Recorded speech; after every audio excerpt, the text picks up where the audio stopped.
Bonjour à tous. Je veux commencer par des remerciements qui ne sont pas simplement de circonstances. Remerciements bien sûr pour les puissances invitantes qui mettent leurs moyens à disposition pour qu'on puisse faire cette conférence entre guillemets publique qui est en fait en visio, donc les amis du monde diplomatique, les économistes. Mais je veux aussi remercier les personnes, les bénévoles qui donnent leur temps pour ça. Et que je connais depuis des années et des années, et qui pour moi sont des compagnons de route, exactement au même titre que mes collègues de travail. Voilà. Donc c'était la première chose pour vous saluer tous très sincèrement et chaleureusement. La deuxième chose, c'est pour dire tout de suite que, au-delà d'un échange, j'espère, c'est le but des échanges, le but des conférences, etc., c'est de donner envie à un maximum de personnes, de prolonger ensuite ça par des lectures. Aujourd'hui aussi par des supports vidéo, bien sûr. Je donne au moins ces deux petites références. La première pour dire que l'enquête que j'ai commencée dès le mois de mars, dès le début du premier confinement, dès le mois de mars dernier, se déploie sous forme d'épisodes sur le blog que j'ai chez Mediapart depuis le début. Vous tapez blog Mediapart Mukeli sur n'importe quel moteur de recherche, vous arriverez dessus et vous verrez mon enquête qui se déploie sur la gestion politico-sanitaire de la Covid. J'ai publié ce matin même l'épisode numéro 38 de l'enquête. Donc c'est pour vous dire s'il y a du matériel. Donc ça, c'est la première source à laquelle je vous renvoie pour prolonger, pour trouver toutes les références sur lesquelles je m'appuie pour me permettre de dire ce que je dis. Voilà. Ça s'appuie sur tout ce travail-là. Vous pouvez également, sous format vidéo, retrouver pas beaucoup, mais 2-3 vidéos que j'ai faites, celles qui expliquent le mieux l'ensemble de ma démarche, dont je vais peut-être reprendre d'ailleurs au passage certains éléments aujourd'hui. C'est la vidéo que vous trouverez sur la chaîne YouTube de l'IHU Méditerranée Infection. Tout le monde connaît aujourd'hui évidemment l'IHU et son célèbre directeur Didier Raoult. Je reviendrai évidemment tout à l'heure vu le rôle qu'il a joué dans la polémique et vu la façon dont il cristallise malheureusement beaucoup trop d'émotions, qu'elles soient positives ou négatives. Mais donc sur le site de l'IHU, vous trouverez également un exposé filmé de ma part on va dire une demi-heure, qui était en fait l'exposé d'ouverture des 2 journées du conseil scientifique de l'IHU qui avait eu lieu en octobre dernier et qui m'avait fait l'honneur de m'inviter. C'est une petite vidéo qui s'intitule « Mais que viens-je faire dans cette galère ?» Voilà, mettre un petit peu d'humour pour expliquer tout ça. Voilà pour les références qui vous permettront de prolonger un peu tout ce qu'on va dire ici. Troisième chose que je voulais dire en préambule, c'est que s'il y a une chose qui m'inquiète dans toute cette histoire, je dirais qu'il n'y en a qu'une au fond qui m'inquiète vraiment, c'est l'évolution de la situation politique et les conséquences que va avoir cette crise sur le plan politique. Je suis réellement très inquiet à mon sens, la probable arrivée au pouvoir de l'extrême droite aux prochaines échéances électorales. Et je me retrouve, moi, dans cette situation complètement folle à mes yeux et absolument unique dans mon histoire personnelle, de me retrouver, au fond, blacklisté, dénigré, censuré dans les lieux, les sphères et les médias qui correspondent à ma famille intellectuelle et politique profonde que je n'ai évidemment jamais quittée. Je suis un intellectuel de gauche, c'est un mystère pour personne. Mes engagements sont extrêmement clairs, absolument constants depuis le tout début de ma carrière, et parce qu'ils s'enracinent en réalité sur des engagements encore plus profonds et sur des transmissions familiales de valeurs. Bref, des choses que tout le monde connaît bien. Or, pour la première fois de ma vie, dans ce qui va correspondre à des sphères ou à des médias qui sont censés être également dans cette mouvance, je me trouve discrédité, rejeté, blacklisté, censuré même parfois, en très mauvaise relation. Pour un exemple typique, je ne sais pas, par exemple, je ne peux plus discuter avec un journal comme Libération, par exemple, c'est pas possible. J'ai même des gens à qui j'en veux beaucoup pour la façon dont ils se comportent. Et inversement, je me retrouve invité à participer à des débats sur CNews ou RT, et on s'est limite si on ne me demande pas d'aller faire un débat avec M. Philippot. Vous voyez, voilà. C'est ça la situation d'aujourd'hui. Alors je refuse de faire ce débat, précisément parce que, comme disait Roulio, je n'ai pas changé. Donc j'y vais pas, mais du coup je suis blacklisté d'un côté et je ne vais pas dans ceux d'extrême droite de l'autre. Voilà. Du coup j'assume un certain isolement, mais c'est pas pour parler de moi que je vous dis ça. Je dis ça pour parler de la situation politique et de cette situation quand même extraordinaire où aujourd'hui la pensée critique, l'analyse critique, la critique de ce qu'on appelle en sociologie la doxa, du discours convenu, du discours officiel, de la dite vérité officielle, Pravda, se trouvait aujourd'hui portée politiquement à droite, voire à l'extrême droite. La gauche est quasi inaudible sur ces questions-là, à part quelques critiques partielles qui portent surtout sur le régime politique qu'on va trouver du côté de la France insoumise. Pour le reste, c'est un grand désert. Et ce désert me semble une catastrophe et quelque chose de très dangereux sur le plan politique. Parce que je répète, le mécontentement, il est dans tout le pays, il traverse tout le pays, l'incompréhension traverse également tout le pays. Si les seuls qui sont capables de le mettre en mots, ce sont les gens d'extrême droite, c'est eux qui en tireront le bénéfice politique, c'est juste normal et logique. D'où l'importance pour moi d'être là aujourd'hui et de contribuer, je l'espère, à réveiller un peu une parole critique de gauche sur la gestion de la crise du Covid. Ça me paraît essentiel et j'espère commencer à vous en convaincre si ce n'était pas déjà le cas. Ça, c'est l'intro, les amuse-bouches. J'ai ensuite une entrée et un plat. On fabriquera le dessert tous ensemble après. L'entrée, c'est pour parler un petit peu de la méthode, expliquer comment j'ai travaillé, et parler un petit peu de la façon dont j'ai travaillé, et ensuite parler du contenu, des questions que je me suis posées, et là aussi des difficultés qu'il y a pour comment aujourd'hui peut-on avoir une pensée critique, pourquoi et comment. Alors un petit mot d'abord sur un petit mot sur la méthode, expliquer. Comme pour toute recherche, il faut expliquer la cuisine, il faut comprendre d'où ça part. Vous pouvez, même au restaurant, c'est pareil, on peut vous servir un plat magnifique, et puis ça se trouve, il est fait avec un tas de produits absolument dégoûtants, bourré de ce que vous voulez, de pesticides, d'OGM, de je ne sais quoi, bidule, mais c'est très joli à voir. Voilà. Alors, comment est-ce que j'ai fait cette enquête ?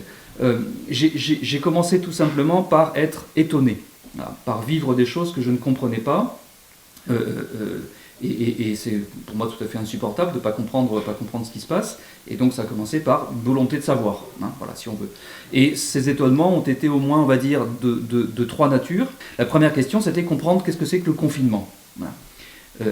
Pour avoir quand même, déjà au cours de ma formation d'ailleurs, qui s'est faite en partie en histoire, travailler sur l'histoire des maladies, l'histoire des épidémies, avoir même chez moi quelques livres sur l'histoire des épidémies, un livre d'infectiologie, etc.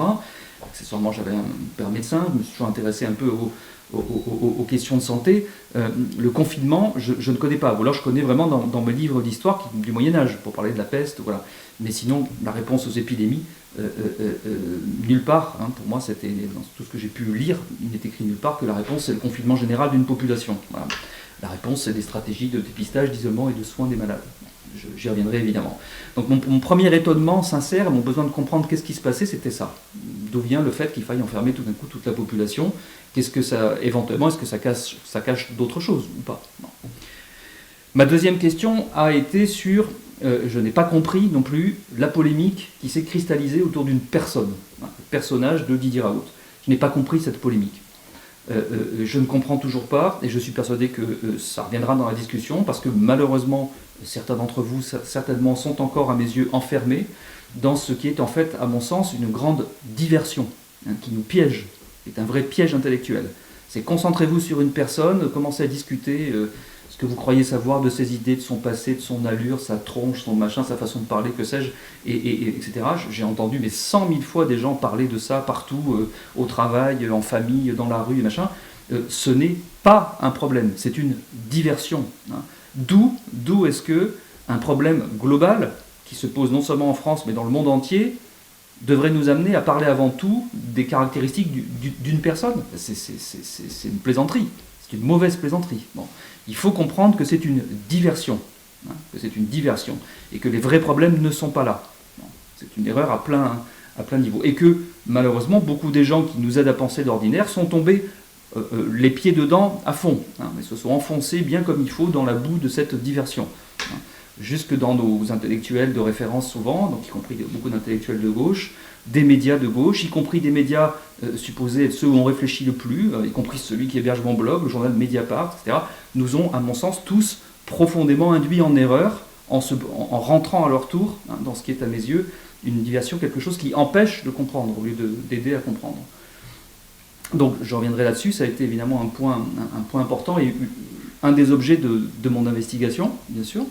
Et puis la troisième chose que je n'ai pas comprise, et qui d'ailleurs à mes yeux est la plus grande de toutes les erreurs qu'a pu faire ce gouvernement, la plus grande, la plus dommageable, la plus critiquable, la plus incroyable et la plus, quelque part, j'en suis persuadé, la plus dramatique, la plus criminelle, si on veut, pas l'intention, mais plus dramatique dans ses effets, est la décision qui a consisté à réduire la liberté de prescrire des médecins. Et au-delà au-delà de ça, au-delà de l'acte administratif presque, consistant le décret de fin février de M. Véran, au-delà de l'aspect administratif, c'est une stratégie qui globalement a squeezé ce qui est en réalité et pourtant la première ligne d'une réponse sanitaire quelle qu'elle soit, c'est-à-dire les quelques 105 000 médecins généralistes qu'il y a en France, et derrière eux les quelques entre 135 et 140 000 infirmiers et infirmières libérales, qui sont l'ensemble des professionnels du soin qui sont au contact quotidien des familles, des gens qui ont le plus la confiance des familles, les gens qui par ailleurs suivent également le plus de personnes qui sont les seuls vraiment exposés à la Covid, on y reviendra, qui sont les personnes déjà très malades pour d'autres maladies ou les personnes très âgées. Leur référent premier, c'est le médecin de famille, c'est l'infirmière qui vient régulièrement faire les soins, etc.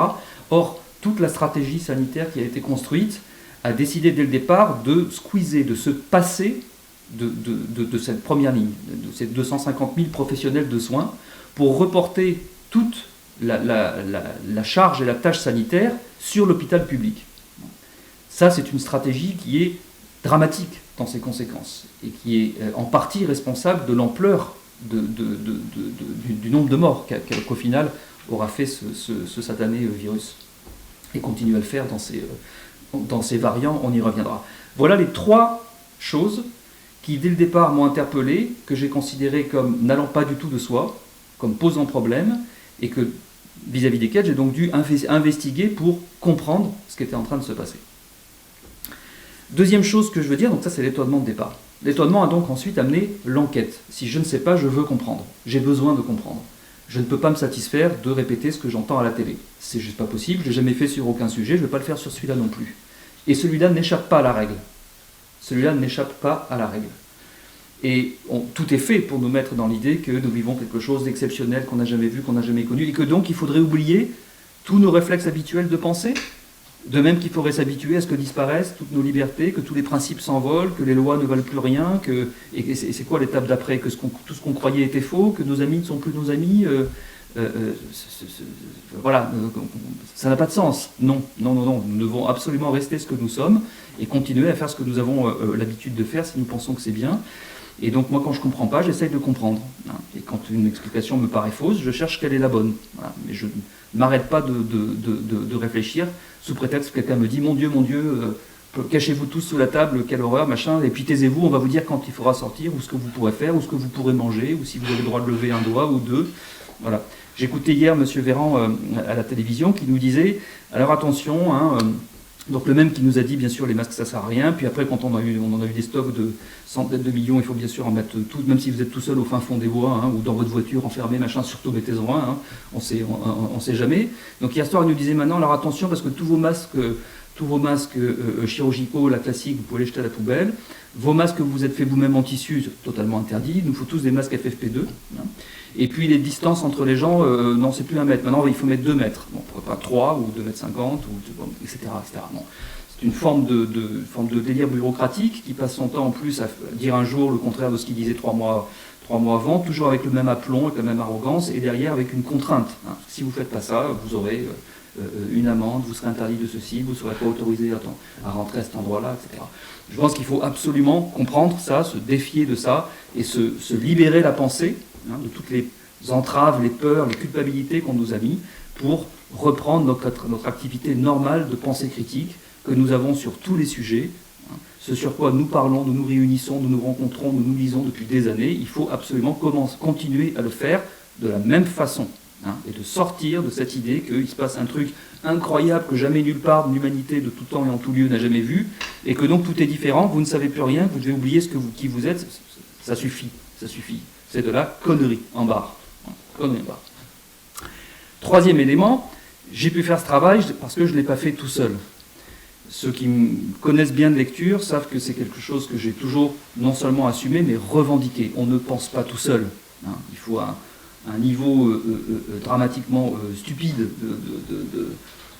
de forfanterie et d'arrogance pour s'imaginer qu'on est tout seul, qu'on comprend avant les autres, ou que je ne sais quoi. Ce n'est pas vrai. On pense toujours mieux à plusieurs et on travaille toujours mieux en équipe. Tous mes livres commencent par des longues pages de remerciements qui, là aussi, ne sont pas pour faire joli, voilà, qui sont des choses sincères et fondamentales. J'ai toujours été persuadé que 95% de ce que nous le pensons parce que d'autres nous l'ont appris, même quand on est un chercheur.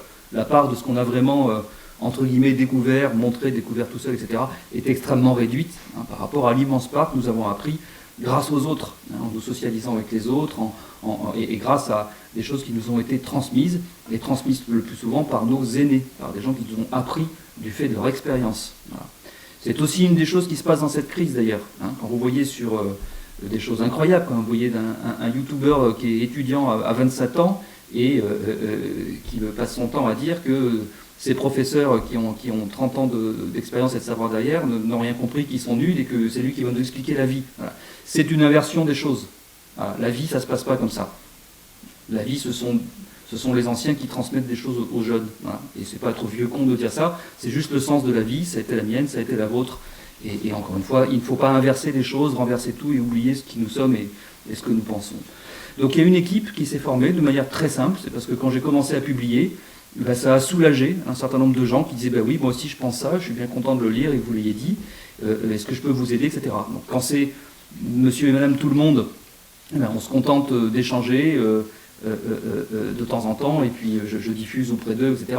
Mais parmi les gens qui m'ont contacté dès au fond de ma toute première publication, puis d'autres au fil des publications, il y a eu aussi un certain nombre de collègues, d'universitaires, de médecins, et donc petit à petit, en avril-mai, on va dire, la première phase, il y a toute une équipe d'une petite dizaine de personnes qui s'est formée autour de moi, dont la moitié de professionnels du soin, donc en particulier 4 médecins, que ce soit des universitaires ou des praticiens, qui ont formé cette équipe de base et avec qui nous avons en permanence échangé des informations, échangé les papiers, relu les choses, etc. Et ça a été pour moi une source extrêmement importante, parce que je mettais les pieds dans un univers que je connaissais évidemment très peu. Je n'avais jamais de ma vie lu, comme je l'ai fait certaines journées à longueur de journée, lu des articles du New England Journal of Medicine, ou du Lancet, ou du British Journal of Medicine, ou de l'American Journal.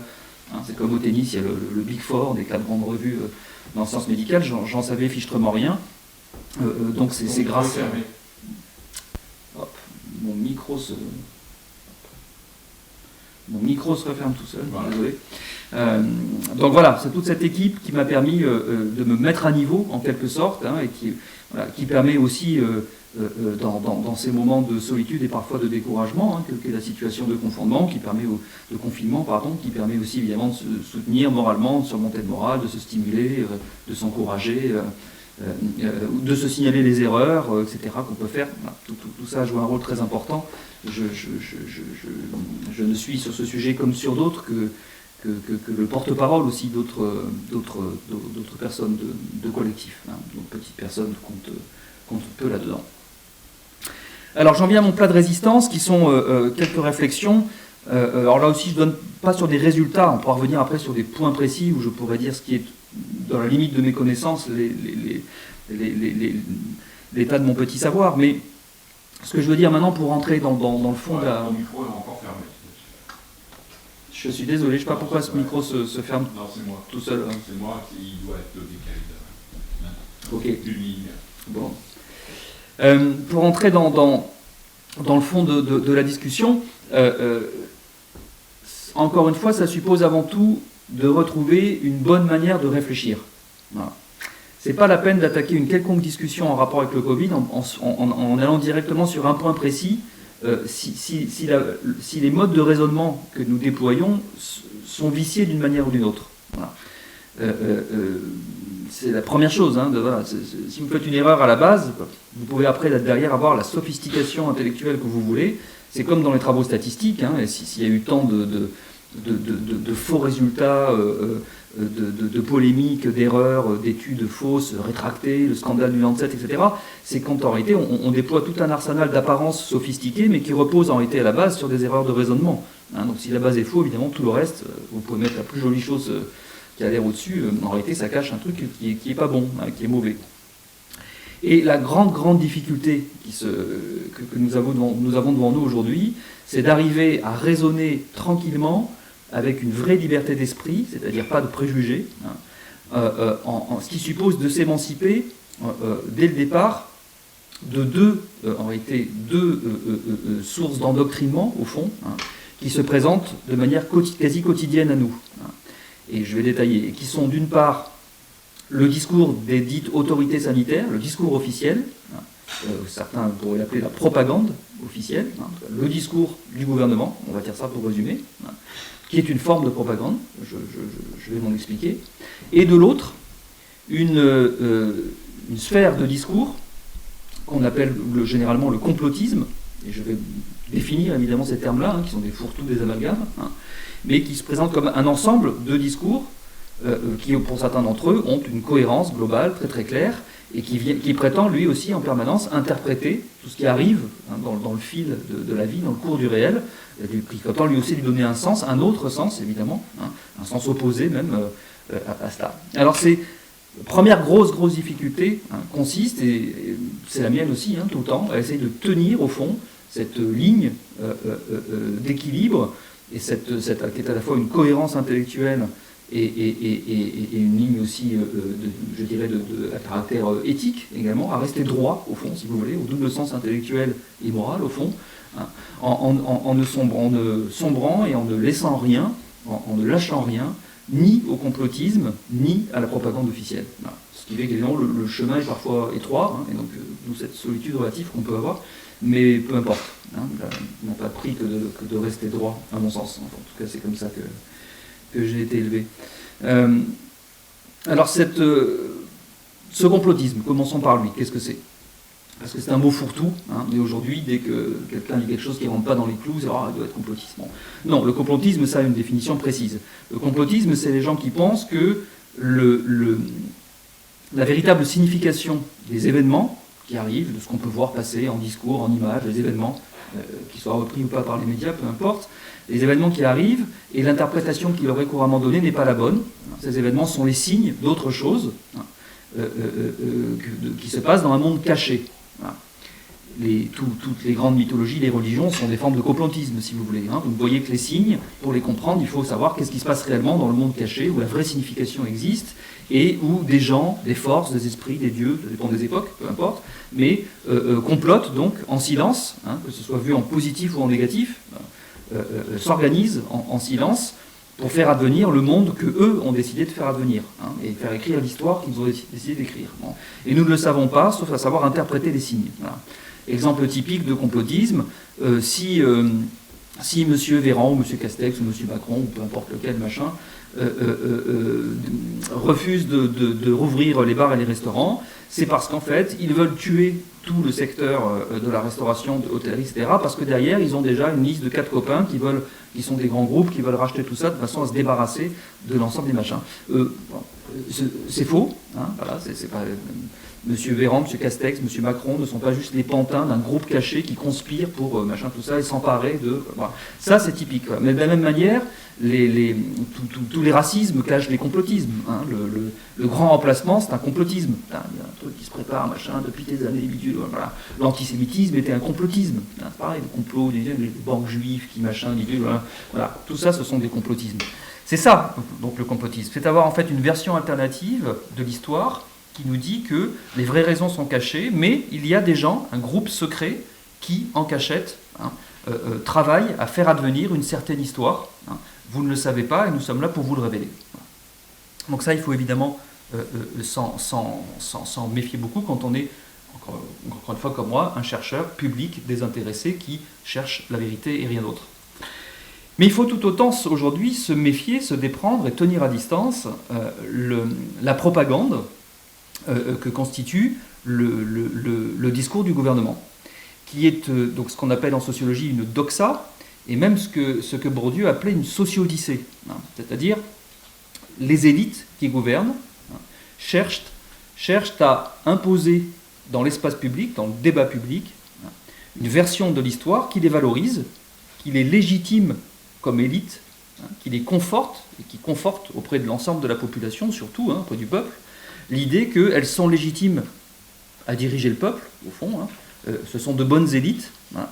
Et surtout, elles sont bonnes parce qu'elles ont le savoir, elles ont la compétence que nous n'avons pas, peuple idiot que nous sommes. L'élite a la compétence, elle sait ce qui est bon pour nous, et c'est pour ça qu'il nous faut nous taire et l'écouter. Qu'il faut y être soumis, qu'il faut être des braves petits citoyens. C'est ça le fond de l'affaire, et c'est ça qui est en train de se passer. Et jusqu'à présent, ça marche plutôt très bien. Les bons petits peuples que nous sommes sont gentils, sont quand même globalement très très gentils, même si leurs libertés publiques sont restreintes les unes après les autres. Parfois, ils sont très gentils. Et pourquoi sont-ils très gentils ? Parce qu'on leur a dit, surtout, vous devez rester cachés sous la table, vous devez avoir très très très très peur parce qu'on va tous mourir. Et ça marche très bien, évidemment. Et beaucoup de gens le croient. Beaucoup de gens le croient. Alors, je vais y revenir maintenant. Mais ce qu'il faut comprendre, c'est que la puissance de ce discours repose, d'une part, je vais y revenir bien sûr, sur la peur, les mécanismes de la peur, c'est très important, mais elle repose surtout sur le fait que ce que j'appelais les élites, tiennent ce discours et qui s'auto-légitiment à travers ce discours, en disant encore une fois, nous avons la compétence, nous savons, donc on vous dit ce qu'il faut faire, vous ne savez pas, écoutez-nous. C'est pas simplement le gouvernement. C'est ça qui est caractéristique de notre période, c'est la convergence d'intérêts et l'alliance entre, au fond, 4 types d'acteurs et 4 ensembles de lieux de pouvoir et de types d'élites qui trouvent des intérêts convergents. Je ne dis pas qu'ils ont fait une réunion et un complot caché, machin. Je constate des intérêts convergents, des formes d'alliance, d'entraide et d'échanges financiers. Je vais revenir bien sûr sur ce qui est toujours le nerf de la guerre, qui est l'argent. Il y a donc le gouvernement, bien sûr, et je passe sur la diversité de ces agences, mais qui sont clairement aux ordres, mis en ordre de bataille par des gouvernements et un président de la République actuelle dont la tendance autoritariste me semble bien établie. Je ne pense pas dire un gros mot ni avoir besoin de le justifier plus en détail, tellement ça se voit. Mais il faut bien voir que la puissance du discours officiel aujourd'hui, de la doxa, repose également sur le fait qu'elle constitue le discours de la quasi-totalité des médias. Ce qui est nouveau, ce qui est très nouveau, et devrait nous poser problème. Si vous allez le matin dans le kiosque à journaux et que vous revenez, vous achetez tous les journaux et les grands hebdos, vous allez poser sur la table, donc vous allez poser sur la table le Figaro, Le Monde, La Croix, Libération, machin, mais aussi Le Point, l'Express, le Nouvel Obs, Bidule, machin. Vous en posez 10 comme ça, qui sont les 10 journaux ou hebdos les plus lus de France. Si vous vous apercevez que les 10 disent tous la même chose, soit c'est qu'ils parlent d'un sujet insignifiant, factuel, je sais pas, la météo, oui, donc là, c'est plutôt pas étonnant et rassurant qu'ils disent la même chose. Voilà. Mais si vous êtes en train de parler de questions politiques, sociales, économiques, environnementales aussi importantes, etc., qu'ils disent tous la même chose, ça devrait nous poser un souci. Voilà. Moi, ça me pose un problème. Je ne trouve pas ça normal, et je trouve même ça dangereux. Voilà. Qu'il y ait à ce point pas de contradiction d'idées est caractéristique de la période que nous vivons et devrait nous questionner. Ça n'est pas normal. Ça n'est pas normal.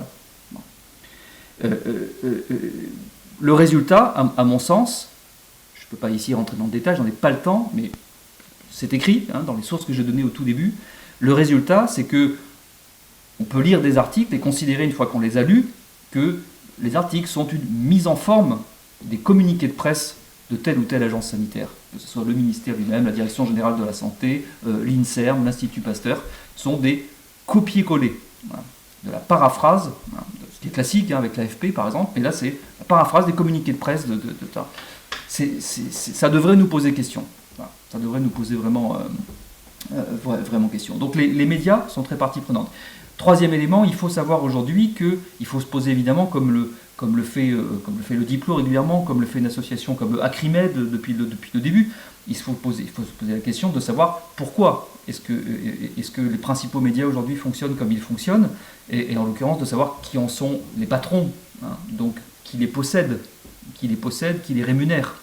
Et quand on fait ça, vous le savez, on s'aperçoit vite d'abord de ce processus qu'on voit dans tout le monde occidental, où en fait ce sont quelques milliardaires et quelques grandes familles qui contrôlent 95% de la presse, reste un petit peu de service public, qui lui du coup est actuellement, on le voit bien, encore plus aux ordres. Hein. Je veux dire, si vous voulez savoir quelle est... Enfin, c'est même plus la peine de lire le communiqué de presse du ministère, se retrouve directement traduit dans un article de France Info, de France 2, de France Inter. Enfin, c'est juste fascinant. Hein. Les journalistes du service public aujourd'hui sont pour la plupart d'entre eux devenus les communicants du gouvernement, au fond. Hein, ce qui devrait là aussi quand même nous poser beaucoup de questions. Mais il faut voir aussi qu'il n'y a pas que soit les milliardaires, soit le gouvernement qui payent les médias. Il faut voir aussi l'importance aujourd'hui, y compris les géants du numérique.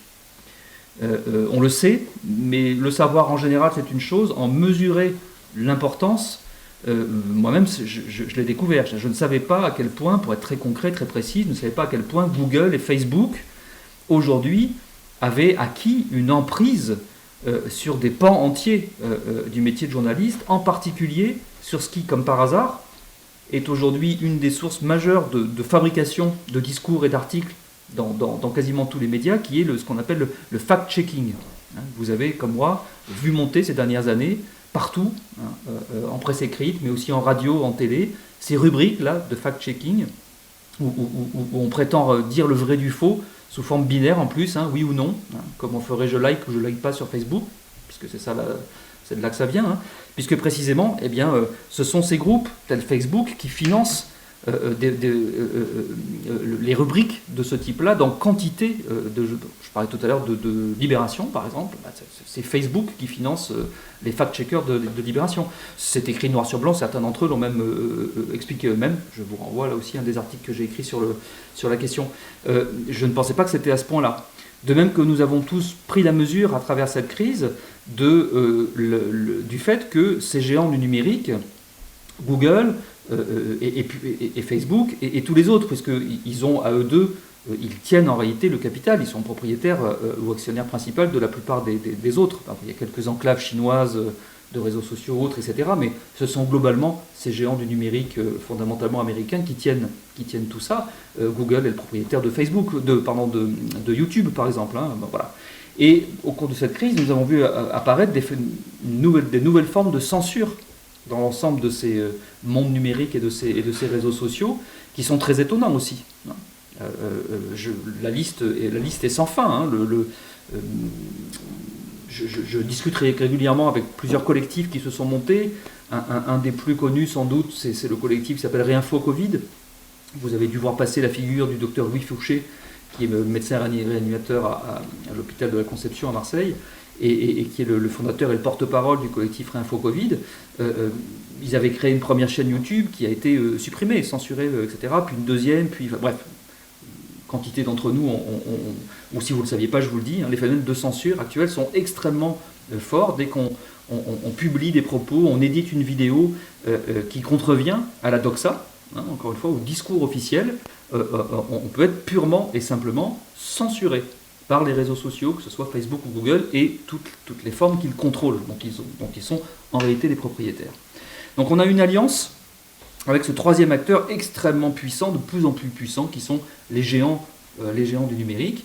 À quoi il faut ajouter, caractéristique de la crise sanitaire, un quatrième acteur qui a joué un rôle très important depuis le début dans la production de discours, la communication, et dans l'imposition de ce qu'il faut penser, qui est l'OMS, l'Organisation mondiale de la santé, qui a joué un rôle très important ici, en essayant dès le début d'avoir au fond une forme de leadership intellectuel, hein, en disant ce qu'il faut penser d'eux, en diffusant les bons messages, en disant ce qu'il faut faire. L'OMS, il faut le savoir, a monté à son siège de Genève une structure de communication très importante, hein, avec des personnes toute une équipe, hein, qui ne fait que ça, la communication sur le coronavirus, avec des conférences de presse quotidiennes, des communiqués permanents, en triant, relayant, en disant voilà la bonne information, voilà la mauvaise, voilà ce qu'il faut penser, voilà ce qu'il ne faut pas penser, en payant ensuite des relais qui sont ce qu'on appelle aujourd'hui des influenceurs, hein, qui jouent un rôle extrêmement important dans le monde numérique et auprès des journalistes, en payant donc des influenceurs, des relais d'opinion, en faisant une forme de lobbying, quoi, si vous voulez, hein, donc Il y a comme ça un certain nombre de chaînes sur YouTube, par exemple, qui sont tenues par les influenceurs, qui sont en fait en sous-main financés par l'OMS, et pour, encore une fois, diffuser le discours dit légitime, voilà, renvoyant toute critique à donc quelque chose d'illégitime. D'illégitime, et le meilleur moyen de s'en débarrasser étant de plaquer dessus le mot complotiste, ce qui permet d'évacuer, terminer, circuler, il n'y a plus rien à voir. Alors, exemple typique de ça, si vous avez, exemple typique pour comprendre la différence qu'il y a entre avoir un esprit critique et le faire fonctionner, ou être complotiste. Exemple typique, j'en ai donné un tout à l'heure, j'en donne un deuxième ici. Un discours qui dirait le coronavirus, au départ, c'est pas un virus naturel, il a été trafiqué dans un labo. Jusque-là, c'est vrai. Mais après, il y a évidemment deux possibilités. Si vous arrêtez là, vous avez juste exercé votre esprit critique. Je dirai pourquoi tout à l'heure. Mais évidemment, si vous ajoutez « et tout ça c'est fait exprès », alors pourquoi ? Je sais pas, imaginons que en réalité, les Chinois qui préparent, qui veulent devenir la première grande puissance, se préparent à machin, donc on fait exprès de blablabla. Ça, c'est du complotisme. Voilà. Par contre, si vous dites simplement, ce virus n'est pas simplement une zoonose ordinaire, et c'est pas juste une chauve-souris qui l'a transmis à un humain qui est venu travailler dans la grotte où la chauve-souris faisait caca et qui du coup a contracté le machin puis l'a passé à d'autres. Eh bien non, je suis désolé, l'état de la science aujourd'hui, la virologie en particulier, ça consiste, depuis longtemps d'ailleurs, le premier qui l'a fait c'était le docteur Montagnier, il n'a pas forcément donné la bonne explication, mais le constat que quand on fait le séquençage du génome du coronavirus, le premier, SARS-CoV-2, il se trouve qu'il y a, dans ce génome, il y a un endroit bien précis où là, la séquence qui est là n'est pas celle ordinaire d'un coronavirus et procède d'une intervention humaine. Ce qui ne dit rien du pourquoi. Voilà. Pas forcément une opération criminelle cachée, bidule. Non, ça peut être juste un test, une expérience, pourquoi pas un test pour un vaccin, bref, une expérience. Voilà. Il est probable qu'on ait donc affaire en été peut-être à un accident de laboratoire, qui ne serait pas le premier, quand on veut bien se documenter sur les accidents de laboratoire. Voilà. De même que, je sais pas, mais il y a des accidents dans l'industrie nucléaire, voilà. Il y a des accidents dans ces choses-là. C'est pas par hasard d'ailleurs si ce sont les laboratoires dits P4, de niveau de sécurité maximale, parce qu'on y fait des choses très dangereuses. Bien. Ça, voilà, ça n'est pas être complotiste. Pourtant, celui qui disait ça il y a encore 6 mois était le pire des complotistes. Voilà. Aujourd'hui, c'est pas possible d'accuser de complotiste quelqu'un qui dit que le virus SARS-CoV-2 a été manipulé quelque part par des êtres humains. C'est juste la réalité, et vous pouvez le lire dans les revues scientifiques, parce que les travaux de virologie et de microbiologie qui séquencent le génome du virus l'ont montré. Voilà. Moi-même, je me suis censuré là-dessus, c'est vous dire. Voilà. Je suis allé bien avant les journalistes. Je suis allé, moi, parce que je fais mon travail d'enquête, je vais interviewer des médecins, des biologistes, etc., pour travail de chercheur, pour comprendre, etc. Je suis depuis bien longtemps allé à Marseille, sur le campus de Lumini, qui est celui qui est au sud de Marseille, dans les Calanques, où il y a, entre autres disciplines et entre autres lieux de recherche, il y a un laboratoire de virologie, où travaillent des gens comme Bodo Canard ou Étienne de Crolly, que j'ai depuis longtemps interviewé, et qui disaient ça, qui eux-mêmes se censuraient, avaient peur quand ils publiaient leurs résultats, alors c'est juste les résultats de leurs recherches. Voilà. Aujourd'hui, ça y est, parce que comme il y a eu un article du Point, un article du Monde, ça y est, du coup, ouf, là, on peut le dire. Moi, je m'étais censuré tellement j'avais peur qu'on m'accuse de complotisme, voilà, alors je le savais depuis plusieurs mois. Bon. C'est typique de ça. De même que si on commence à discuter avec trop d'insistance le rôle des industries pharmaceutiques et des questions de gros sous dans la gestion de cette crise, on rencontre vite des gens aussi qui vont vous dire « Ah oui, c'est trop facile, Big Pharma, machin, vous croyez au grand complot de Big Pharma, machin ». C'est pas une question de grand complot, c'est une question de grand nombre de zéros sur le chèque. C'est ça la question. C'est pas un grand complot, c'est juste une question de pognon et de gens qui veulent en gagner le plus possible. Si ça c'est être complotiste, waouh, dans ce cas-là, il faut revoir toute l'histoire du monde. Parce qu'accessoirement, la course au pognon comme la course au pouvoir, c'est quand même un petit peu ce qui fait bouger les humains depuis que le monde est monde, malheureusement. Voilà. On aimerait bien que ce soit un monde un peu plus bisounours, mais c'est pas le cas. C'est pas tout à fait le cas. Donc oui, bien sûr que la course au profit joue un rôle extrêmement important pour comprendre ce qui se passe, comme pour comprendre le monde d'ailleurs depuis des siècles et des siècles, hein, en réalité. Donc ça joue un rôle important, il faut le faire. Et là aussi, il y a très peu d'endroits où on peut s'informer là-dessus. Hein. C'est l'occasion de citer un des rares exemples de presse indépendant, orienté bien sûr, idéologiquement, mais indépendant qui du coup fait des enquêtes à d'autres endroits où on ne le fait pas. Hein. Je pense ici à Bastamag, par exemple, voilà. Et plus largement à l'Observatoire des multinationales, voilà, où il y a un travail important qui est fait en particulier sur les industries pharmaceutiques, qui permet de sortir quand même des choses que sinon seul un tout petit nombre de chercheurs qui ont travaillé sur ces questions sauraient et connaîtraient. Or, ça joue un rôle très important. C'est d'ailleurs la motivation de plusieurs des personnes qui sont venues renforcer mon équipe et des médecins qui sont venus là. Je pense à des gens qui, concrètement, ont vu depuis 30 ans monter en puissance l'industrie pharmaceutique jusqu'à ce qu'elle contrôle des pans entiers de leur métier, de ce qu'est leur métier. Et qui, à partir de là, enfin, sont juste en overdose, n'en peuvent plus de cela, parce qu'ils voient par ailleurs la puissance corruptrice de cette stratégie d'influence déployée par les industries, comme dans d'autres domaines.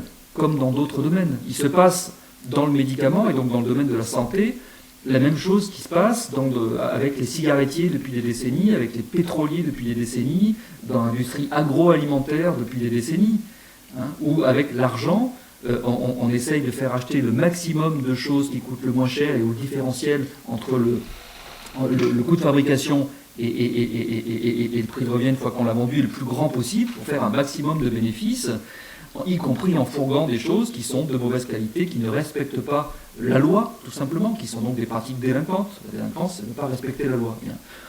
Je le sais, en fait, j'ai écrit un manuel de sociologie de la délinquance dans lequel il y a un chapitre sur la délinquance des élites. Donc je le sais, je devrais le savoir. Et pourtant, il m'a fallu qu'un ami journaliste, j'ai une très longue conversation avec lui au milieu du mois de mars, pour qu'il vienne me rappeler des choses que j'avais moi-même écrites en disant tu devrais t'intéresser un peu plus, Laurent, à ce qui se cache derrière, hein, à ton avis, là, derrière Didier Raoult, sa moustache et sa grosse bague, là, regarde un petit peu ce que ça veut dire le médicament, regarde les autres qui sont proposés, renseigne-toi sur un médicament qui s'appelle le Remdesivir, un laboratoire qui s'appelle Gilead Science, renseigne-toi un peu, tu vas voir.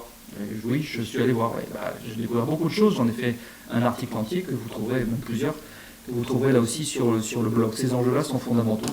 Alors ils sont fondamentaux pourquoi ? Je vais terminer avec ça pour qu'on puisse ensuite discuter, mais j'avais besoin de poser un certain nombre de choses un peu générales. Ils sont essentiels parce que ce discours officiel, dont je l'ai dit, il a la caractéristique d'être porté non seulement par les gouvernements libéraux de nos pays, mais par ailleurs également par les médias, ou la quasi-totalité, hein, ce qu'on appelle parfois les médias mainstream, porté également par les géants du numérique, hein, qui contrôlent eux-mêmes de plus en plus les médias, hein, et avec cet acteur en plus spécifique sur les questions de santé qui est l'OMS, qui lui aussi est dépendant des autres dont on vient de voir. Hein, parce que l'OMS, la première question qu'il faut toujours poser à quelqu'un, c'est qui te paye, mon gars, hein, qui te paye, pour savoir tout de suite quand même quel est l'intérêt de base que tu as à dire ce que tu dis. Ah, tu es bénévole militant de l'association Les Amis du Monde Diplomatique, je pense que ta parole est plus libre qu'un tel ici qui lui est payé par telle société et qui vient nous parler d'un sujet en relation avec ce que fait cette société. Hein, voilà, on connaît la blague. Donc il faut toujours se demander qui paye. C'est l'occasion de dire à tout le monde, là aussi, et c'est pas être complotiste, là non plus. Hein, où est le complot ? À savoir, mais beaucoup d'entre vous, je pense, ne le savaient pas, qui finance l'OMS ? Traditionnellement, et jusqu'à il y a quelques années d'ailleurs, c'était les États. Traduction, les États les plus riches, bien entendu. Et le premier financeur de l'OMS depuis toujours, c'est les États-Unis d'Amérique. Hein, et puis plus loin, les pays les plus riches européens, etc. Qui sait qu'aujourd'hui, le premier financeur de l'OMS, c'est Bill Gates. C'est la fondation Melinda et Bill Gates. Et en soi, c'est pas complotiste, c'est juste une information, c'est la vérité. Le complotisme consisterait à dire, donc derrière, Bill Gates dit à l'autre ce qu'il faut dire et tout est fait, machin, parce que lui, derrière, veut faire ça. Pas besoin de dire ça, juste, il faut savoir. Le premier financeur de l'OMS, c'est Bill Gates. Et par ailleurs, la stratégie sanitaire de la fondation Bill Gates, pas compliquée, elle tient en un mot. Il faut vacciner la planète. Je suis Bill Gates, je suis votre sauveur, je suis un bienfaiteur de l'humanité, je veux vacciner tout le monde contre les maladies. Voilà, la pensée de Bill Gates, je viens de la résumer, et elle n'est pas beaucoup plus compliquée que ça. C'est ça le message. Et comme par hasard, hein, quel est le fond de ce discours officiel qui nous est martelé depuis le mois de mars. Ça consiste à dire fondamentalement, 1, nous sommes sous menace quotidienne, vous, nous tous, monsieur, madame, vos parents, vos enfants, vos petits-enfants, nous sommes sous menace quotidienne d'un virus qui potentiellement peut tous nous tuer. C'est le directeur général de l'OMS, qui a un nom imprononçable, excuse de pas, je ne vais pas me risquer, j'aurais peur de déborder son nom, je préfère pas le dire. Vous voyez de qui je parle, Tedros quelque chose, bon, voilà. Qui le dit dès le départ, hein, un risk for all humanity. L'humanité tout entière est menacée par son virus. C'est faux. C'est faux. Seule une catégorie de personnes bien particulières dans la société est menacée pour le virus. En aucun cas l'humanité tout entière. Hein, en aucun cas. Et de très très loin. Je vais plus loin. Quand vous analysez les statistiques de mortalité, vous pouvez montrer qu'en 2020, par rapport à 2019, 2018, 2017, a fortiori 2016, 2015, ça dépend des années, parce que les épidémies sont plus ou moins fortes selon les années. Et que quand il y a eu beaucoup de personnes âgées une année, du coup il y a un peu moins de personnes âgées l'année suivante, puis il y a comme un réservoir qui se fait en termes statistiques, je m'excuse, n'y voyez aucun cynisme, c'est la mathématique. Il y a des choses qui bougent un peu chaque année comme ça. Mais au final, en 2020, il faut savoir que en dessous de 60 ans, pour aller vite, il n'y a rigoureusement aucune différence de mortalité avec l'année précédente. Donc ce n'est pas toute l'humanité qui est menacée. Ce sont des catégories de personnes bien particulières. En l'occurrence, ce sont les personnes les plus âgées ou par ailleurs dont le système de défense immunitaire, celui qui se cogne la bataille avec le coronavirus, est par ailleurs déjà très dégradé en raison des autres maladies qu'ils ont. Les fameuses comorbidités en langage Santé publique France. Et c'est fini. Le reste, ce sont des exceptions, des maladies génétiques, une petite par-ci, par-là, un cas exceptionnel. Statistiquement, c'est fini, ce n'est pas vrai.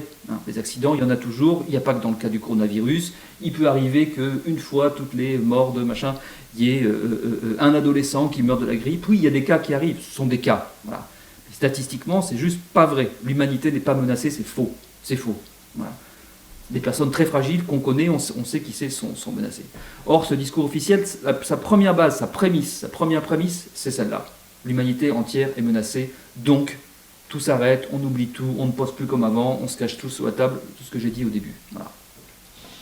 Deuxième chose de ce discours, on ne peut pas, vu précisément que c'est une menace nouvelle, incroyable, jamais vue, hyper puissante, démoniaque, blablabla, on ne peut rien faire. Il n'y a pas de traitement, on ne peut pas soigner. Donc, la seule solution, c'est le confinement général. Afin de, et c'est le troisième et dernier élément de cette doxa générale, il faut confiner jusqu'à ce que le miracle arrive, et le miracle s'appelle le vaccin. Attendons le vaccin qui enfin nous libérera de bidule, et enfin nous pourrons retrouver notre vie d'avant, ressortir, et le paradis refleurira, et les jardins d'Éden, blablabla, blablabla. Voilà. Ces trois choses sont fondamentalement contestables. Toute l'humanité n'est pas menacée, ce n'est pas vrai. Il y a des façons de soigner les différentes formes de Covid à condition de s'y prendre un minimum tôt. Il n'est pas vrai qu'on ne peut rien faire et qu'on doit attendre que ça dégénère à l'hôpital en espérant, en priant Dieu et en ayant le bon respirateur, machin. Ce n'est pas vrai. Ce n'est pas vrai. Et qu'on l'aime ou pas, qu'on l'apprécie ou pas, qu'on ceci, qu'on cela, que ce soit un mandarin, qui préfère les chaussettes, les caleçons ou les slips, on s'en fout. Mais Didier Raoult a raison depuis le début en disant il faut soigner les gens, faire ce qu'on peut, et si on veut qu'on ait une chance que ça marche, il faut s'y prendre le plus tôt possible. Et tous les médecins qui travaillent avec moi, dont la plupart d'ailleurs soit ne connaissaient pas, soit connaissaient et n'appréciaient pas Didier Raoult, sont là parce qu'ils pensent la même chose. En ajoutant, et c'est mon devoir de médecin, c'est pour ça que je suis médecin d'ailleurs. Et me dire de dire aux gens de rester chez eux avec du Doliprane, c'est contraire au serment d'Hippocrate. Et c'est m'insulter comme médecin de dire ça. Et il y a des façons de soigner la Covid. J'ai publié des articles entiers là-dessus, où je relate simplement ce que me disent en entretien des médecins. Des médecins qui, comme vous le savez, s'ils parlent aujourd'hui aux journalistes, sont par la suite convoqués par le Conseil de l'Ordre, où on leur dit en gros, soit tu continues à parler aux journalistes et nous te sanctionnerons, soit tu te tais et tu auras la paix. La plupart choisissant donc de se taire.